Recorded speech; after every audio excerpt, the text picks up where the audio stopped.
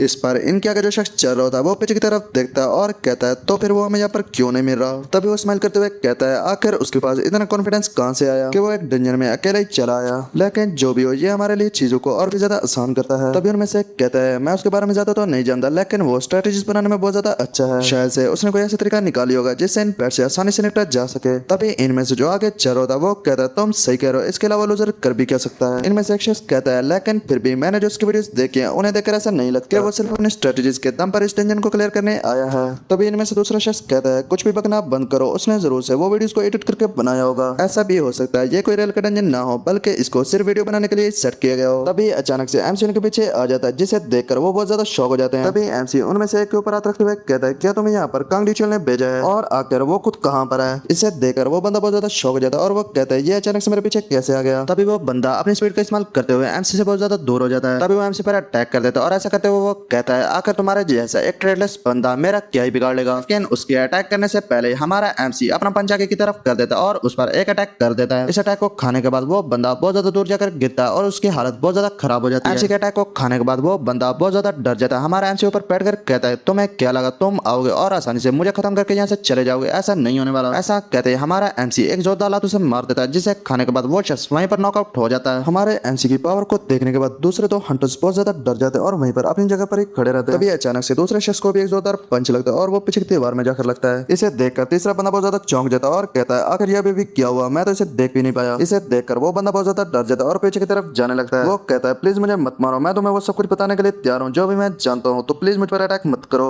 MC अपनी हड्डी को बचाने लगता है और आगे की तरफ बढ़ते हुए कहता है मैं ऐसे किसी भी शख्स पर यकीन नहीं करता जिसके हाथ पांव सलामत हो। इस पर वो बंदा बहुत ज्यादा डर जाता है और पीछे की तरफ हटने लगता है। वो कहता है प्लीज मुझे मत मारो, मैं तुम्हें सब कुछ बताऊंगा, प्लीज मुझे मत मारो। हमें थोड़ी देर बाद का सीन दिखाया जाता है जहाँ पर हमारा एमसी उस हंटर से कह रहा होता है तो फिर कांग डोजियल ने तुम्हें यहाँ पर भेजा था। इस पर वो हंटर हाँ कहता है। हमारा एमसी कहता है सही से बोलो, मुझे कुछ भी सुनाई नहीं दिया। वो हंटर ऊपर की तरफ फेस करता है और जोर से कहता है जी बिल्कुल मुझे उसने भेजा था। आपको इसका फेस देखकर पता चली गया होगा कि थोड़ी देर पहले इसके साथ क्या हुआ है। एमसी कहता है आखिर उसने ऐसा क्यों किया, वो भला मुझे क्यों ही मारना चाहेगा, आखिर इससे उसका क्या फायदा होगा। इसी के साथ वो अपनी मुट्ठी बंद कर लेता है और कहता है मुझे पूरी बात बताओ, आखिर वो ऐसा क्यों करना चाहता है। इस पर वो बंदा बहुत ज्यादा डर जाता है और कहता है सच में मुझे नहीं मालूम वो ऐसा क्यों करना चाहता है। एमसी से कहता है अच्छा तो तुम जानते हो वो कहाँ पर है। इस पर वो बंदा कहता है हाँ मैं जानता हूँ। एमसी से छोड़ देता है और कहता है तुम मुझे उसके पास ले चलो और उसके बाद मैं तुम्हें कुछ नहीं कहूंगा। इस पर वो हंटर भी मान जाता है। एमसी कहता है ठीक है तो फिर जल्दी यहाँ से निकलो और अपने बंदों को भी अपने साथ लेते जाना। इस पर वो हंटर कहता है लेकिन वो तो पहले ही मर चुके हैं ना। एमसी कहता है नहीं वो नहीं मरे और वो अभी भी जिंदा है। और हाँ एक बात और, उसका अंगड़ी चोल के बच्चे को बता देना कि तुम्हारे बाद अगली बारी उसकी है। इसी के साथ सीन चेंज होता है और हमें थोड़ी देर बाद का सीन दिखाया जाता है जहाँ पर वो तीनों बंदे कांग को बता रहे होते हैं कि उनके साथ क्या हुआ। तभी अचानक से हमारा एमसी उन तीनों के पीछे आ जाता है और कहता है कांग हमें मिले बहुत ज्यादा वक्त हो गया, तो बताओ तुम अब कैसे हो। इसको सुनते इन तीनों की हालत बहुत ज्यादा खराब हो जाती है। तीनों बहुत ज्यादा डर जाते हैं और कहते हैं बॉस हम ऐसा नहीं करना चाहते थे, हम उसे यहाँ पर नहीं लाना चाहते, लेकिन सीमो ने हमें ऑर्डर दिया था। तभी एमसी एक बंदे के कंधे पर हाथ रखते हुए कहता है कांग को खत्म करने का तुम्हारा प्लान सच में ये बहुत ज्यादा कमाल का था और इसने बहुत ही अच्छी तरीके से काम किया, अब हम इसे आसानी से खत्म कर देंगे। तभी वो बंदा डरते हुए कहता है नहीं कांग ये सब कुछ एक गलतफहमी है, ऐसा कुछ भी नहीं है, ये सब सीवो का एक सेटअप है हमें फंसाने के लिए। एमसी कहता है तुम्हें फिक्र करने की जरूरत नहीं है, मैं इस कचरे को यहीं पर खत्म कर दूंगा और तुम्हारी ख्वाहिश को जरूर से पूरा करूंगा। इस पर वो बंदा बहुत ज्यादा डर जाता है और वहां से भागने लगता है और वो भागते हुए कहता है नहीं ऐसा कुछ भी नहीं है, मैंने ऐसा कुछ भी नहीं कहा। इसी के साथ वो दूसरे दो बंदे भी यहाँ से भाग जाते हैं और वो भागते हुए कहते हैं कांग प्लीज हमें माफ कर देना। कांग बहुत ही ज्यादा कंफ्यूज होता है और कहता है ये सब कुछ आखिर ये सब कुछ अभी भी क्या हुआ। एमसी कहता है तुम्हें बिल्कुल भी इस तरह बर्ताव नहीं करना चाहिए, आखिर तुमने कितनी बुरी तरह से सब कुछ बिगाड़ दिया है, ये बहुत ज्यादा बुरा होगा कि एंड में तुम मेरे हाथों से ही मारे जाओ। कांग बहुत ही ज्यादा गुस्सा हो जाता है और कहता है कैसे, आखिर ये पॉसिबल भी कैसे है, तुम सिर्फ एक ही रैंक के कचरे हो तो तुम फिर इतने पावरफुल कैसे हो सकते हो। एमसी कहता है ये बहुत ही सही वक्त है, मैं तुमसे कुछ पूछना चाहता था, आखिर तुम मेरे साथ ऐसा क्यों करना चाहते हो। इस पर कांग कहता है मुझे तुम्हें बताने की कोई भी जरूरत नहीं है कि मैं ऐसा क्यों करना चाहता हूँ। इस पर एमसी कहता है हाँ तुम बिल्कुल सही कह रहे हो। वो तेजी से आगे बढ़ता है और कांग को मारने के लिए एक जोरदार पंच तैयार कर लेता है और एक जोरदार पंच कांग की तरफ जड़ देता है, लेकिन कांग भी कुछ कम नहीं होता, वो भी एक बी रैंक हंटर है, वो इसके अटैक को अपनी तलवार से डॉज कर लेता है। एमसी कहता है इसकी पावर सी रैंक हंटर से बहुत ज्यादा डिफरेंट है, ये सच में एक बी रैंक हंटर है। इसी के साथ कांग एक जोरदार स्लैश एमसी की तरफ कर देता है, लेकिन एमसी नीचे की तरफ झुककर इसके अटैक को डॉज कर लेता है और फिर तेजी से पीछे की तरफ हट जाता है। एमसी कहता है मैंने जितना सोचा था ये उससे बहुत ज्यादा फास्ट है, अगर सच कहूं तो मैं इससे लड़ते वक्त बहुत ही ज्यादा नर्वस हो रहा हूँ। एमसी कहता है मेरी इस ताकत के साथ ज्यादातर शॉट्स एक ही पंच में टूट जाती हैं, लेकिन मुझे लगता है मैं इतना भी ज्यादा पावरफुल नहीं हूँ कि एक बी रैंक की हंटर की तलवार को तोड़ सकूं। तब भी कांग बहुत ही फास्ट तरीके से एमसी पर अटैक कर देता है। इसे देखकर एमसी कहता है इसके अटैक सच में बहुत ज्यादा फास्ट है, लेकिन ये बहुत ज्यादा सिंपल है, मैंने आसानी से डॉज कर सकता हूँ। एमसी इसके अटैक को आसानी से डॉज कर लेता है और वो कहता कहता है मुझे वो सब टाइम अच्छे तरीके से याद है जब मैं इसके साथ एक एडिटर के तौर पर काम करता था। मैंने इसके अटैक्स को कई बार देखा है जिसकी वजह से मुझे इसका अटैक पैटर्न अच्छे तरीके से याद हो गया है। इसके वीडियोस को इतनी बार एडिट करने के बाद मुझे इसके मूव अच्छी तरह से पता है। तभी सिस्टम की तरफ से एक मैसेज आता है कि आपकी प्रोफिशिएंसी 0.5% से बढ़ गई है। एमसी कांग पर एक अटैक करता है लेकिन कांग इसे अपनी शॉट की मदद से रोक लेता है। एमसी कांग पर बहुत बार अटैक करता है लेकिन कांग हर बार अपनी शॉट की मदद से इसके अटैक को रोक देता है। ऐसा ही बहुत बार रिपीट होता है। वो दोनों ही एक दूसरे पर अटैक भी करते हैं और साथ ही में इसे डॉज भी करते रहते हैं। तभी कांग अपनी शॉट की मदद से एक जोरदार स्लैश एमसी पर करता है लेकिन एमसी इसे भी डॉज कर लेता है। इसे देखकर कांग बहुत ज्यादा फ्रस्ट्रेटेड हो जाता है और वो कहता है आखिर ये मेरे मूव्स को पहले से रीड कैसे कर रहा है। मैं एक बी रैंक का हंटर हूँ तो फिर एक ई रैंक का हंटर मेरा सामना कैसे कर सकता है। तभी एमसी अपने जोरदार अटैक करता है और इसको कांग के फेस पर दे मारता है। इस पंच की फोर्स इतनी ज्यादा होती है कि कांग इस पंच के इंपैक्ट से बहुत ज्यादा पीछे चला जाता है। कांग गुस्से में बहुत ज्यादा शेक करने लगता है और वो कहता है ऐसा नहीं हो सकता। अगर ऐसा कैसे हो सकता है। मैंने पहले वीडियोस में देखा था कि शिव कितना ज्यादा पावरफुल बन चुका है लेकिन मैं इसे नहीं मानना चाहता था और इसलिए मैं इसे बार बार झुलाता रहा। इसी के साथ वो अपनी पूरी पावर का यूज करने लगता है और वो कहता है शिव मैं आज तुम्हें यहाँ पर खत्म कर दूंगा। हमें दिखाया जाता है कि कांग अपनी ऑरा शॉट का यूज कर रहा होता है और इस वक्त ये बहुत ज्यादा पावरफुल लग रहा होता है। हमारा एमसी बहुत ज्यादा चौंक जाता है और वो कहता है तुम्हें इतना भी आगे नहीं बढ़ना चाहिए। वो मन ही मन कहता है आखिरकार ये बेवकूफ अपनी पूरी पावर का यूज कर रहा है इसलिए अब मेरे पास भी कोई चॉइस नहीं है। इसी के साथ हमारा एमसी भी सीरियस हो जाता है और वो अपने पीछे हरक्यूलिस की पावर को समन कर लेता है और वो इसके बाद एक बहुत ही पावरफुल अटैक तैयार करने लगता है। इसी के साथ वो एक बहुत ज्यादा खतरनाक पंच तैयार कर लेता है। वो एक ही पल में अपनी स्पीड की मदद से अपनी जगह से गायब होकर कांग के सामने आ जाता है और अपने अटैक को तैयार करते हुए कहता है मैं इस सबको एक अटैक में खत्म कर दूंगा। और इसी के साथ एमसी कांग को एक जोरदार पंच मार देता है जिसके इंपैक्ट की वजह से वहां पर एक बहुत बड़ा धमाका हो जाता है। सीन चेंज होता है और हमें दिखाया जाता है हमारे एमसी के सामने कुछ इंस्पेक्शन ब्यूरो वाले लोग आ जाते हैं। तभी उनमें से एक लड़की आगे की तरफ बढ़ती है और हमारे एमसी की तरफ जाने लगती है। वो एमसी के करीब जाकर कहती है क्या तुम्हारा नाम मीन शिवू है। हमें हमारे एमसी को दिखाया जाता है जो कि कांग के ऊपर खड़ा होता है और वो कहता है हाँ मेरा नाम मीन शिवू है। तभी वो लड़की अपना कांड करते हुए कहती है मैं इंस्पेक्शन ब्यूरो से ली मिंग जूंग हूँ और मैं 4th गार्ड डिवीजन की कैप्टन हूँ। आपको मेरे साथ अभी इंस्पेक्शन ब्यूरो में आना होगा और अभी जो कुछ भी हुआ वो सब कुछ बताना होगा। हमें थोड़ी देर बाद का सीन दिखाया जाता है जहाँ पर हमारा एमसी इंस्पेक्शन ब्यूरो में पहुंच गया होता है। ली मिंग जूंग कहती है तो तुम्हारे कहने का मतलब है हंटर कांग रिटियोन है तुम्हें मारने के लिए किसी को ऑर्डर दिया था। हमारा एमसी कहता है हाँ बिल्कुल यही बात है और मैंने एविडेंस के तौर पर वीडियो को भी सबमिट किया है। ली मिंग जूंग कहती है हमने वीडियो को अच्छे से चेक किया है और ये कुछ ऐसा नहीं है जिसे हम ऐसे ही जाने देंगे लेकिन मुझे इन्फॉर्म किया गया था कि तुम एक ऐसे हंटर हो जिसके पास कोई भी ट्रेड नहीं है। तो फिर आखिर कैसे तुम जिसके पास कोई भी ट्रेड नहीं है वो 3 सी रैंक के हंटर्स को हरा सकता है। कहीं ऐसा तो नहीं है कि तुम एक डार्क हंटर हो। हमारा एमसी हमें डार्क हंटर्स के बारे में बताता है जो कि ऐसे हंटर्स होते हैं जो इलीगल तरीके से हंटर बनते हैं और वो ह्यूमंस को किल करते हैं और इंस्पेक्शन ब्यूरो के गार्ड्स पुलिस की तरह होते हैं जो इनको अरेस्ट करते हैं। और इस वक्त मेरे सामने जो बैठी है मैंने इसके बारे में ये सुना है कि ये कम से कम भी एक ए रैंक की हंटर है और इसको एक निकनेम भी दिया गया जो कि ह्यूमन बुचर है। हमारा एमसी कहता है किसी की भी ट्रेड का उसके रैंक से कोई भी लेना देना नहीं होता। ली मिंग जूंग कहती है अगर मैं गलत नहीं होता तुम एक ए रैंक के हंटर हो ना। इस पर हमारा एमसी कहता है तो क्या अगर मैं एक ए रैंक का हंटर हूँ तो इससे क्या फर्क पड़ता है और आखिर मैं तुम्हारी इस बात का आंसर क्यों दूं। मैं यहाँ पर एक विक्टिम हूँ ना कि कोई अटैकर। इस पर ली मिंग जूंग माफी मांगते हुए कहती है प्लीज मुझे माफ कर दीजिए मैं थोड़ा सा भावनाओं में बह गई थी। आपके वीडियो के एविडेंस को देखते हुए हम इस मामले को अच्छी तरह सॉल्व कर लेंगे। इन एविडेंस और आपकी गवाही की वजह से कांग रिचुअल इसके बाद कभी भी खुले आसमान को नहीं देख सकेगा और आपका हमारे साथ कोऑपरेशन करने के लिए बहुत बहुत शुक्रिया। इसी के साथ हमारा एमसी वहाँ से उठने लगता और जाते हुए कहता है मैं यहाँ से चलता तो प्लीज इन्वेस्टिगेशन को अच्छी तरह से कीजिएगा। वो डोर को ओपन करता है और वहाँ से चला जाता है। हमें थोड़ी देर बाद का सीन दिखाया जाता है जहाँ पर एक लेडी रूम के अंदर आते हुए कहती है कैप्टन आप अभी भी यहीं पर हैं। मैंने मिंग शिवू को बाहर की तरफ जाते हुए देखा था तो मुझे लगा आप यहाँ से चली गई होंगी। ली मिंग जूंग कहती है कुछ तो अजीब था। इस पर वो लेडी कहती है सॉरी मैम आपने भी कुछ कहा और इसी के साथ हमें इसका नाम बताया जाता है जो कि इंस्पेक्शन ब्यूरो की तरफ से जुंग सुआ है। ली मिंग जूंग कहती है सुआ आखिर तुम्हारा भी का रैंक क्या है। इस पर सुआ कहती है आखिर आप अचानक से मेरा रैंक क्यों पूछ रही हैं। मैं अभी अभी एक बी रैंक हंटर में प्रमोट हुई हूँ। और जैसे वो ये बता रही होती है ली मिंग जूंग उस पर अपना प्रेशर रिलीज कर देती है। ये प्रेशर बहुत ही ज्यादा होता है जिसकी वजह से वो नीचे की तरफ गिर जाती है। सुआ डरते हुए कहती है कैप्टन आखिर आप ऐसा क्यों करें अगर मुझसे कोई गलती हुई है तो प्लीज मुझे माफ कर दीजिए। ली मिंग जूंग उसके ऊपर खड़ी होती है और कहती है जैसे कि मुझे लगा था तुम भी इसे हैंडल नहीं कर सकती। इस पर सुआ कहती है ऑफ कोर्स मैं नहीं कर सकती। आप कोई ऐसी वैसी हंटर नहीं है बल्कि आप एक ए रैंक की हंटर हैं जो कि बहुत जल्द एस रैंक पर प्रमोट होने वाली हैं और आप इतनी खतरनाक है कि आपको ह्यूमन बुचर नाम का एक निकनेम भी दिया गया है। इस पर ली मिंग जूंग कहती है तुम एक बी रैंक की हंटर होने के बावजूद भी मेरे प्रेशर को हैंडल नहीं कर सकी तो फिर आखिर कैसे उस शिव को कुछ भी क्यों नहीं हुआ। इस पर सुआ चौंकते हुए कहती है आखिर ये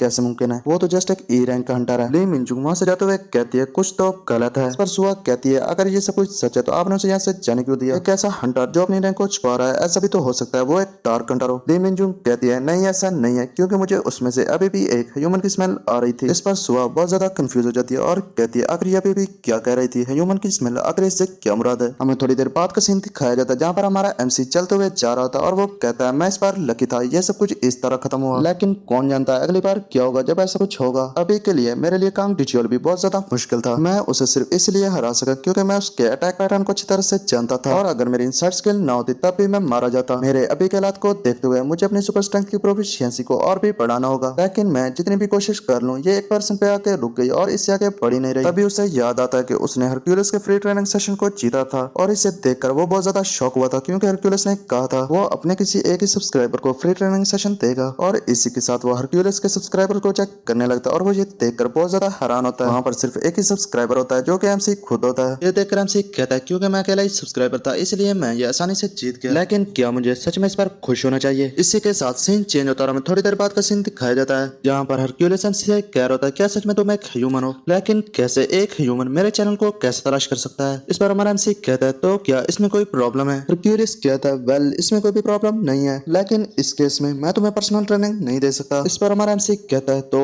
इसका क्या मतलब है, तुम मुझे ट्रेनिंग नहीं देने वाले। हरक्यूलिस कहता है नहीं ऐसी बात नहीं है, मैं बस वहाँ पर नहीं आ सकता जहाँ पर तुम हो, इस वजह से मैं तुम्हें फेस टू फेस ट्रेनिंग नहीं दे सकता। एमसी कहता है अब जब मैं इस बारे में सोच रहा हूँ तो आखिर वो आदमी कौन था जिसने मुझे ये स्मार्टफोन दिया, और वो दूसरा व्हाइट बाल वाला कौन था जिसके साथ वो लड़ रहा था। हरक्यूलिस कहता है लेकिन तुम्हें परेशान होने की जरूरत नहीं है, मैं अभी भी तुम्हें टीच कर सकता हूँ। मैं अपने कीमती सब्सक्राइबर को ऐसे ही नहीं जाने दे सकता, हालांकि मैं तुम्हारे बैक पोस्चर को ठीक नहीं कर सकता। एक आदमी के मेन मसल्स उसके पोस्चर मसल्स होते हैं और तुम्हारे पोस्चर मसल बहुत ही बुरी हालत में है। हमारा एमसी कहता है पोस्चर मसल्स आखिर तुम्हारे से क्या मुराद है, क्या तुम बैक मसल्स के बारे में बात कर रहे हो। इस पर हरक्यूलिस कहता है तुम्हें इतना भी नहीं मालूम, पोस्चर मसल तुम्हारे बैक पर मौजूद सभी मसल्स को रेफर करते हैं जबकि बैक मसल्स इन्हीं का एक छोटा सा हिस्सा होते हैं। तभी हमारे एमसी के सिस्टम पर एक मैसेज आता है आपने परफेक्ट मसल्स के बारे में नॉलेज हासिल की है जिसकी वजह से आपकी सुपर स्ट्रेंथ की प्रोफिशिएंसी थोड़ी सी बढ़ गई है, और इसी के साथ ये 0.3% से बढ़ जाती है। हमारा एमसी बहुत ज्यादा शौक होता है और कहता है आखिर कैसे मेरी प्रोफिशिएंसी इस बकवासी नॉलेज से कैसे बढ़ गई जबकि मैं इतनी मेहनत करने के बावजूद भी इसे जरा सा भी नहीं बढ़ा सका। इसी के साथ हरक्यूलिस कहता है जैसे कि तुम देख सकते हो पोस्चर मसल्स मुख्तलिफ टाइप के होते हैं, लेकिन क्योंकि लोग इन्हें देख नहीं सकते इसलिए वो इनको इतनी इंपॉर्टेंस नहीं देते। इसी के साथ हरक्यूलिस अपने पाँव को जोर जोर से जमीन पर मारने लगता है और कहता है लेकिन ये मसल्स बहुत बहुत ज्यादा इंपॉर्टेंट होते हैं, ये पूरी बॉडी का बैलेंस बनाने में बहुत ज्यादा काम आते हैं। इसी के साथ वो अपने पाँव को ऊपर उठाकर जोर से जमीन पर मारता है और इसकी ताकत की वजह से वो पाँव जमीन में धंस जाता है और वहाँ से एक बहुत बड़ी शॉकवेव पैदा होती है। इसे देखकर हमारा एमसी बहुत ज्यादा शॉक हो जाता है और वो कहता है आखिर ये क्या था, मैंने अभी भी आखिर कौन सा मूव देखा। हरक्यूलिस कहता है इसको डिवाइन मार्शल आर्ट कहते हैं, ये कुछ ऐसा है जिसे मैंने खुद क्रिएट किया है, ये कोई इतना भी खास मूव नहीं है, ये बस मेरे फाइटिंग स्टाइल का एक छोटा सा पार्ट है और मैंने अपने इसी अटैक के साथ हाइड्रा को खत्म किया था। इन सब को छोड़ो, अब तुम्हें पता चल गया होगा कि पोस्चर मसल्स कितने ज्यादा जरूरी होते हैं। अगर तुम इस तरह के अटैक को करना चाहते हो तो पहले तुम्हें अपने पोस्चर मसल्स को ट्रेन करना होगा और साथ ही में तुम्हारी लोअर बॉडी को जो कि तुम्हारे पूरे जिस्म को सपोर्ट करती है। हरक्यूलिस कहता है मुझे बताओ क्या होगा अगर एक बिल्डिंग को सपोर्ट करने वाला पिलर ही गिर जाए। इस पर हमारा एमसी जवाब देता है कि वो बिल्डिंग भी गिर जाएगी। हरक्यूलिस कहता है एग्जैक्टली बॉडी के साथ भी यही सेम है, और ऐसा कहते ही वो एक जोरदार लात ग्राउंड पे मारता है जिससे कि वो मुकम्मल ग्राउंड वहीं पे टूट जाता है। इसी के साथ हमारे एमसी के सिस्टम पर एक मैसेज आता है आपने सुपर स्ट्रेंथ की नॉलेज को हासिल किया है जिसकी वजह से आपकी सुपर स्ट्रेंथ की प्रोफिशिएंसी थोड़ी सी बढ़ गई है। हमें थोड़ी देर बाद का सीन दिखाया जाता है जहाँ पर हमारा एमसी हरक्यूलिस के बताए हुए तरीके से एक्सरसाइज कर रहा होता है। हमारा एमसी कहता है जब हरक्यूलिस ने मुझे इस ट्रेनिंग के बारे में कहा था तो मुझे लगा था ये बहुत ज्यादा मुश्किल होगी, लेकिन सरप्राइजिंगली ये ट्रेनिंग बहुत ही ज्यादा नॉर्मल है। वो बहुत देर तक इसी पोस्चर में खड़ा रहता है जिसकी वजह से वो बहुत ज्यादा थक गया होता है और वो कहता है कितनी देर तक आखिर और कितनी देर तक मुझे इसी पोस्चर में खड़ा रहना होगा। तभी उसके सिस्टम पर बहुत सारे मैसेज आने लगते हैं आपने सुपर स्ट्रेंथ का इस्तेमाल किया है जिसकी वजह से आपकी प्रोफिशिएंसी थोड़ी सी बढ़ गई है, और ऐसा बार बार होता रहता है। तभी हमें पार्क डोजिन की साइड दिखाया जाता है जहाँ पर उसके कंप्यूटर पर एक मैसेज आया होता है जिसमें कि एमसी ने उसे एक वीडियो को सेंड किया होता है और लिखा होता है कि इसे जल्दी से एडिट करो, जिसे देखकर पार्क डोजिन कहती है मेरा बॉस ये सच में एक बहुत ही अच्छा आदमी है, लेकिन कहीं से भी देखकर ये कोई आम इंसान नहीं लगता। तभी वो इस वीडियो को एडिट करने के लिए ओपन करती है और वहाँ पर हमें एक गार का सीन दिखाया जाता है जिसके सामने हमारा एमसी खड़ा होता है और वो कहता है हेलो माय सब्सक्राइबर्स, जैसे कि आप मेरे पीछे देख ही सकते होंगे ये वैम्पायर बैट्स का एक डंजन है और मैं यहाँ पर क्यों ऑफ कोर्स आपको एक नया कंटेंट दिखाने के लिए, जिसको कि पार्क डोजिन देख रही होती है और वो कहती है मुझे इस वीडियो को अच्छी तरह से एडिट करना होगा। लेकिन आखिर बॉस वैम्पायर बैट्स के डंजन को ही क्लियर करने के लिए क्यों गया है। ये वैम्पायर बैट्स तादाद में बहुत ही ज्यादा होता है और उसके अलावा इस केव के अंदर बिल्कुल भी रोशनी नहीं होती जिसकी वजह से इन्हें मारना और भी ज्यादा मुश्किल हो जाता है। हमारा एमसी कहता है थोड़ी रिसर्च करने के बाद मुझे पता चला कि इस डंजन को सबसे कम टाइम में एक एस रैंक की हंटर फायरविच ने क्लियर किया है जिसका रिकॉर्ड टाइम 58 सेकंड है, और आज के दिन मैं आपको इस डंजन को उस एस रैंक की हंटर से भी कम टाइम में क्लियर करके दिखाऊंगा। और अगर आपने अभी तक मेरी वीडियो को लाइक नहीं किया तो प्लीज लाइक कर दें और चैनल को जरूर से सब्सक्राइब करें। तो चलिए फिर हम इस वीडियो को स्टार्ट करते हैं और इसी के साथ एक न्यू रिकॉर्ड को कायम करते हैं। पार्क डोजिन कहती है मुझे इस वीडियो को अच्छी तरह से एडिट करना होगा और इसके ऊपर एक टाइमर भी लगाना होगा जिससे कि ये पता चले हमने ये डंजन कितने टाइम में क्लियर किया है। हमारा एमसी अपने अपने पाँव को ऊपर उठा लेता है। इसे देखकर पाक ट्यूजिन कहती है क्या ये अभी जिम्नास्टिक कर रहा है। तभी वो अपने पाँव को जोर से जमीन पर मारता है और हरक्यूलिस की स्किल का इस्तेमाल करता है जो कि उसने उसे अभी सीखी होती है, जिसकी वजह से एक बहुत बड़ा इम्पैक्ट पैदा होता है और वो डंजन वहीं पे कोलैप्स हो जाता है। इसे देखकर पाक ट्यूजिन बहुत ज्यादा शॉक हो जाती है और वो कहती है आखिर ये अभी क्या हुआ, क्या उसने एक डंजन को कोलैप्स कर दिया, क्या ऐसा करना पॉसिबल भी है। तभी हमारे एमसी को कुछ याद आता है और वो कहता है अरे यार मैं तो मटेरियल्स के बारे में भूल ही गया। पाक ट्यूजिन बहुत ज्यादा शॉक में होती है और वो कहती है आखिर मैंने अभी क्या देखा, आखिर ये बंदा कितना ज्यादा पावरफुल है, लेकिन जो भी हो ये एक अच्छा आदमी है। तभी हमें थोड़ी देर बाद का सीन दिखाया जाता है जहाँ पर हमारा एमसी अपने चैनल को चेक कर रहा होता है और वो देखता है उसके चैनल पर 6800 सब्सक्राइबर हो गए होते हैं। तभी उसके चैनल पर एक कमेंट आता है जो कि फायरविच ने किया होता है। इसे देखकर वो कहता है मुझे लगा ही था ये कमेंट जरूर करेगी क्योंकि मैंने इसी के रिकॉर्ड को जो तोड़ा था, मुझे भी इसके कमेंट का एक रिप्लाई कर देना चाहिए और अगर इस वजह से वो बाद में मुझसे मिलकर कोलैबोरेट करती है तो इससे मेरा बहुत ज्यादा फायदा हो जाएगा। इसके बाद मेरे आसानी से 1 मिलियन व्यूज तो आ ही जाएंगे। अगर ऐसा सच में होता है तो मैं बहुत ज्यादा पैसे कमाने वाला हूँ जिससे कि मेरे पास बहुत ज्यादा पैसे आ जाएंगे। तभी वो खुद को संभालते हुए कहता है मुझे अपने इन सपनों से पार आना चाहिए और एक इंटरेस्टिंग वीडियो को बनाना चाहिए। तभी वो अपने सिस्टम को चेक करने लगता है जहाँ पर उसकी सुपर स्ट्रेंथ की प्रोफिशिएंसी 2.1% हो गई होती है। हमारा एमसी बताता है कि पहले ये मुश्किल से ही पढ़ती थी लेकिन जब से मैंने हरक्यूलियस से पर्सनल ट्रेनिंग लेना शुरू किया ये बहुत ही तेजी से बढ़ रही है और अब ये ऑलरेडी 2% पर पहुंच गई है। अगर मैं सोचूं तो मैं सुपर स्ट्रेंथ के 2% के साथ ही एक डंजन को कोलैप्स कर सकता हूँ, लेकिन जब ये और भी ज्यादा बढ़ जाएगी तब मैं कितना ज्यादा पावरफुल हो जाऊंगा।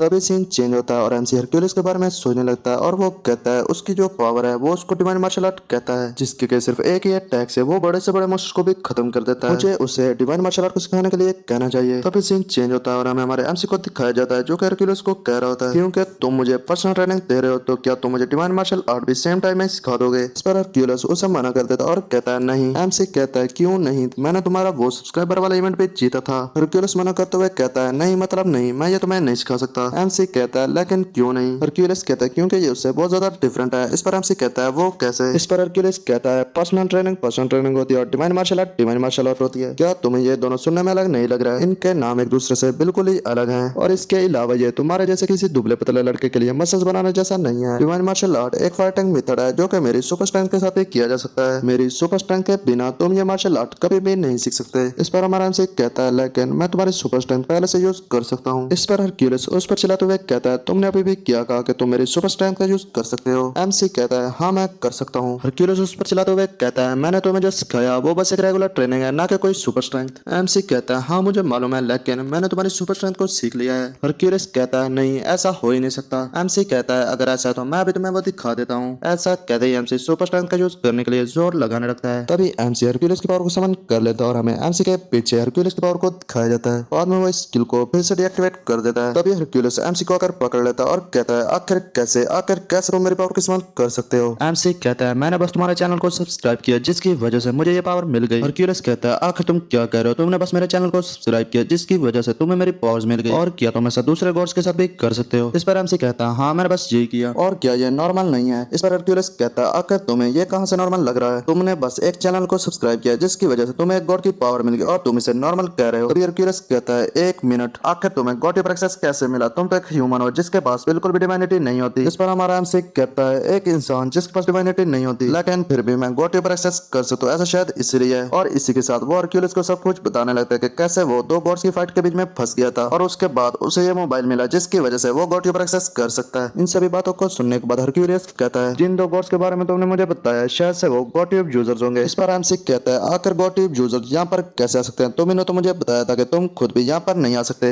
हरक्यूलियस कहता है कि मैंने तुम्हें कहा था हम एक दूसरे के डायमेंशन में इंटरफेयर नहीं कर सकते लेकिन तुमने मुझे बताया तुम्हारा अकाउंट एक एडमिन अकाउंट है तो फिर ऐसा हो सकता है जिन लोगों से तुम मिले थे वो गॉड ट्यूब के एडमिनिस्ट्रेटर्स हो सकते हैं। इस पर एमसी कहता है क्या तुम गॉड ट्यूब के एडमिन्स के बारे में जानते हो। हरक्यूलियस कहता हाँ मैं थोड़ा सा जानता हूँ लेकिन फिर भी चाहे तुम्हारे पास गॉड ट्यूब के एडमिन्स का अकाउंट क्यों ना हो लेकिन फिर भी तुम किसी के भी चैनल को सिर्फ सब्सक्राइब करने से उसकी पावर्स को हासिल नहीं कर सकते। अगर ऐसा होता तो एडमिन्स अब तक कॉस्मिक गॉड्स बन गए होते और अब जब मुझे ये कंफर्म हो गया कि तुम्हारे पास मेरी सुपर स्ट्रेंथ है। इस पर हमारा एमसी कहता है तो फिर क्यों ना तुम मुझे अपना डिसेबल बना लो। हरक्यूलियस कहता है नहीं मैं ऐसा नहीं करने वाला। एमसी कहता है लेकिन क्यों नहीं। हरक्यूलियस कहता है क्योंकि ये एक सरदर्द है। एमसी कहता है मैं पहले ही तुम्हारी सुपर स्ट्रेंथ को सीख रहा हूँ तो फिर क्यों नहीं। इस पर हरक्यूलियस कहता है ये बस नहीं होने वाला मतलब नहीं होने वाला। पहले ही तुम्हें सिर्फ ट्रेन करने से मेरे सर में दर्द होने लगता और अब तुम कह रहे हो कि मैं तुम्हें मार्शल आर्ट सिखाऊं, ये सोचकर मेरी रूह भी कांपने लगती है। एमसी कहता है अगर ऐसा होता तो मुझे बस मेरे एक सवाल का जवाब दो, गॉड ट्यूब पर सब्सक्राइबर मिलने से आकर तुम्हें क्या फायदा होता है। हरक्यूलियस कहता है कि हम सब्सक्राइबर्स को खुद पर बिलीवर के तौर पर लेते हैं और हमारे जितने ज्यादा बिलीवर्स होंगे हमारी डिवाइनिटी उतनी ज्यादा होगी। एमसी कहता है तो इसीलिए ये ये अपने किसी भी एक सब्सक्राइबर को पर्सनल ट्रेनिंग देने के लिए तैयार हो गया, जबकि ये इसको एक बहुत बड़ा सरदर्द समझता है। तो इसका मतलब मसल्स के अलावा सिर्फ सब्सक्राइबर्स ही हैं जिनकी हरक्यूलिस केयर करता है। एमसी कहता है अगर ऐसी बात है तो 100 सब्सक्राइबर्स, मैं तुम्हें 100 सब्सक्राइबर्स दिलाऊंगा और इसके बदले में तुम्हें मुझे मार्शल आर्ट्स सिखाना होगा। इसको सुनते हरक्यूलिस बहुत ज्यादा शॉक हो जाता है और वो कहता है ये पॉसिबल ही नहीं है। एमसी थम्स अप करते हुए कहता है तो मैं बस मुझ पर एक बार बिलीव करना है। इसी के साथ हमें थोड़ी देर बाद का सीन दिखाया जाता है जहाँ पर हरक्यूलिस के चैनल पर 100+ सब्सक्राइबर्स हो जाते हैं। हरक्यूलिस इसे देखते ही एमसी के सामने झुक जाता है और कहता है सर आज से आप मेरे सर हैं और मैं हरक्यूलिस आज से आपका लॉयल सर्वेंट हूँ। एमसी कहता है मैं तुम्हें ऐसे ही और भी आइडियाज दूंगा, लेकिन उससे पहले तुम्हें मुझे डिवाइन मार्शल आर्ट्स सिखाना होगा। इस पर हरक्यूलिस बहुत ज्यादा खुश हो जाता है और कहता है क्या सच में आप मुझे और भी आइडियाज देंगे? मैं आपको खुशी से सिखाने के लिए तैयार हूँ। इसी के साथ वो दोनों डील कर लेते हैं। एमसी कहता है तुम मुझे मार्शल आर्ट्स का और इसके बदले मैं तुम्हारे चैनल को ग्रो करने में मदद करूंगा और वो दोनों ही एक दूसरे की तरफ देख के स्माइल करने लगते हैं। हरक्यूलिस कहता है डिवाइन मार्शल आर्ट सीखने से पहले तुम्हें अपने ब्रेन मसल्स को पावरफुल बनाना पड़ेगा। एमसी कहता है ब्रेन मसल्स को पावरफुल बनाना होगा, आखिर इससे तुम्हारा क्या मतलब है? हरक्यूलिस कहता है बताने से अच्छा मैं तुम्हें सीधा दिखाना चाहूंगा। इसी के साथ हम देखते हैं कि हमारे एमसी के सर में बहुत ज्यादा दर्द होने लगता है और वो स्क्रीन की तरफ देख भी नहीं पाता। दूसरी तरफ से हम हरक्यूलिस को देखते हैं जो अपनी डिवाइन मार्शल आर्ट का यूज कर रहा होता है और वो इसका इस्तेमाल करके एक जोरदार मुक्का हवा में जड़ देता है और इसकी पावर से बहुत ज्यादा प्रेशर रिलीज होता है। एमसी कहता है आखिर अचानक से ये सब कुछ क्या हो रहा है? मेरे सर में बहुत ज्यादा दर्द हो रहा है, मैं उसके मुंह को देख भी नहीं पा रहा। एमसी अपने सर को पकड़े हुए बैठा होता है और कहता है मेरा सर ये बहुत ज्यादा दर्द कर रहा है। तभी उसके सिस्टम पर मैसेज आता है आपने हरक्यूलिस की डिवाइन मार्शल आर्ट के बारे में नॉलेज हासिल किया जो कि एक SSS रैंक की स्किल है, जिसकी वजह से आपकी सुपर स्ट्रेंथ की प्रोफिशिएंसी बहुत ज्यादा बढ़ गई है और अब आपकी सुपर स्ट्रेंथ की प्रोफिशिएंसी 3.61 हो गई है। एमसी कहता है मेरी सुपर स्ट्रेंथ की प्रोफिशिएंसी ये मुश्किल से 0.1% बढ़ती थी, लेकिन इस वीडियो ने इसे 1.1% बढ़ा दिया जो कि सच में बहुत ही ज्यादा और तो और ये एक SSS रैंक की स्किल है। हरक्यूलिस कहता है जैसे कि तुमने देखा तुम अभी इसे हैंडल नहीं कर सकते और इसलिए मैं तुम्हें यह भी नहीं सिखा सकता। मेरी सुपर स्ट्रेंथ की वजह से तुम्हारी बॉडी ये तो इसे हैंडल कर सकती है, लेकिन तुम्हारी सोल ये अभी भी बहुत ज्यादा वीक है और ये इसे हैंडल नहीं कर सकती। और अगर तुम इस हालत में डिवाइन मार्शल आर्ट यूज करते हो तो तुम्हारा ब्रेन वहीं पर ब्लास्ट हो जाएगा, जिससे तुम्हारी वहीं पर डेथ हो जाएगी। इसलिए पहले तुम्हें अपने ब्रेन मसल्स को स्ट्रॉन्ग करना होगा। एमसी कहता है तो फिर क्या तुम मेरी जान लेने की कोशिश कर रहे थे? तुम शुरू से ही मुझे ये बता सकते थे। हरक्यूलिस कहता है प्लीज मुझे माफ कर दो, लेकिन मैं वर्ड्स में समझाने में इतना ज्यादा अच्छा नहीं हूँ। क्यूरियस कहता है नॉर्मली तुम्हारे जैसे किसी शख्स के लिए भी मार्शल आर्ट सीखना इम्पॉसिबल है, लेकिन तुम्हारी हालत में ये पॉसिबल है। इस पर एमसी कहता है आखिर वो कैसे? हरक्यूलिस कहता है क्योंकि तुम हम सभी गॉड की पावर को यूज कर सकते हो। तभी एमसी को हरक्यूलिस की बात का समझ आ जाता है और वो कहता है जैसे कि मैंने हरक्यूलिस के चैनल को सब्सक्राइब करके उसकी सुपर स्ट्रेंथ को लिया, वैसे ही मैं दूसरे गॉड के चैनल को सब्सक्राइब करके उनकी पावर्स को भी ले सकता हूँ और इससे मैं किसी भी मेंटल स्ट्रेंथ के गॉड की पावर को भी ले सकता हूँ। हरक्यूलिस कहता है और मैं तुम्हें इसके लिए कन्फ्यूशियस को रिकमेंड करता हूँ। एमसी कहता है तो कन्फ्यूशियस की पावर को हासिल करने के बाद मैं डिवाइन मार्शल आर्ट का यूज कर सकूंगा। इस पर हरक्यूलिस कहता है हाँ तुमने बिल्कुल सही कहा। तभी एमसी चिढ़ते हुए कहता है लेकिन इसकी मेंबरशिप को लेने के लिए मुझे फिर से पैसे देने होंगे। तभी वो अपने अकाउंट को चेक करता है और उसके अकाउंट में 150 मिलियन होते हैं। वो कहता है मेरे अकाउंट में सिर्फ 150 मिलियन ही बचे और मुझे हवाटाओ के चैनल के लिए भी 100 मिलियन पे करने हैं। तभी उसकी नजर कन्फ्यूशियस के चैनल की मेंबरशिप फी पर पड़ती है और वो ये देखकर बहुत ज्यादा हैरान होता है। इसकी सिर्फ एक मंथ की मेंबरशिप फी ही 1 बिलियन होती है। जब वो इस प्राइस को देख रहा होता है तभी वहाँ पर किम सियोन आ जाती है, जिसे देखकर वो बहुत ज्यादा चौंक जाता है। किम सियोन उसे हेलो करती है और बदले में एमसी भी उसे हाई करता है। तभी किम सियोन एमसी को एक ताला देते हुए कहती है ये रहा तुम्हारे ऑर्डर का टेंडन जिसकी तुमने रिक्वेस्ट की थी, और वो इसी के साथ एमसी को इसकी प्राइस बताती है जो कि सुनकर एमसी बहुत ज्यादा शॉक हो जाता है और वो कहता है 100 मिलियन। क्या सच में इस एक मटेरियल की प्राइस ही 100 मिलियन है? किम सियोन कहती है दरअसल इसकी प्राइस 100 मिलियन नहीं बल्कि 113 मिलियन है। एमसी उसे 113 मिलियन पे करते हुए कहता है सियोन ट्रेडिंग कंपनी को यूज करने के लिए तुम्हारा बहुत बहुत शुक्रिया। वो मन ही मन रो रहा होता है और कहता है मेरे 113 मिलियन सिर्फ इस एक मटेरियल को बाय करने में ही चले गए। तभी वो इस मटेरियल को लेते हुए वहाँ से जाने लगता है, जिसे देखकर पीछे से किम सियोन कहती है मिंग सिवो आखिर तुम इस ऑग्रे टैनन के साथ क्या करने का सोच रहे हो? मिंग सिवो कहता है मैं इस पर एक गियर बनाने का सोच रहा हूँ। इसी के साथ हमारा एमसी हमें बताता है कि मैं अभी एक रैंक के मास्टर का सामना नहीं कर सकता, इसलिए मुझे पैसे यूज करने पड़े इस गियर को लेने के लिए, और साथ ही में मुझे डिवाइन मार्शल आर्ट सीखने के लिए 1 बिलियन वॉन भी चाहिए। तो मैं इस मटेरियल का यूज करके एक हाई क्लास गियर को बनाऊंगा जिससे कि मुझे अच्छे खासे पैसे भी मिल जाएंगे, और साथ ही में इसकी वजह से मेरे ब्लैक स्मिथ की प्रोफिशिएंसी भी थोड़ी सी इंक्रीज हो जाएगी। और इसी के साथ वो रोते हुए कहता है पैसे की प्रॉब्लम मेरी सबसे बड़ी दुश्मन है। तो चलो फिर शुरू करते हैं एक अच्छे से गियर को बनाना जिसको सेल करके मैं अच्छे पैसे कमा सकूं। हमें थोड़ी देर बाद का सीन दिखाया जाता है जहाँ पर ब्लैक स्मिथ आते हुए कहता है आखिर यहाँ पर क्या चल रहा है। उसके सामने ही हमें किम सियोन को दिखाया जाता है जो किसी चीज को देखकर बहुत ज्यादा शॉक में होती है। तभी उसके पीछे से ब्लैक स्मिथ उसे कहता है किम सियोन आखिर तुम दोबारा यहाँ पर क्या कर रही हो? तभी उसकी नजर भी उसी जगह पर जाती है जहाँ पर किम सियोन देख रही होती है और वो इसे देखते ही बहुत ज्यादा शॉक हो जाता है। और तभी हमें दिखाया जाता है कि ये दोनों एमसी को देखकर बहुत ज्यादा शॉक में होते हैं। एमसी किसी चीज को बना रहा होता है जिसमें से बहुत ज्यादा लाइट निकल रही होती है। थोड़ी देर में हमारा एमसी इसको तैयार कर लेता है और ऊपर की तरफ उठा के इसे देखने लगता है। इसको देखकर बाकी सभी बहुत ज्यादा शॉक में होता है। और गाइस इसी के साथ हमारी ये वीडियो यहीं पर खत्म होती है। अगर आपने अभी तक वीडियो को लाइक नहीं किया तो प्लीज वीडियो को लाइक कर दीजिए और हमारे चैनल को भी सब्सक्राइब कर दीजिएगा ताकि हमारे हर आने वाली न्यू वीडियो सबसे पहले आप तक पहुंच सके।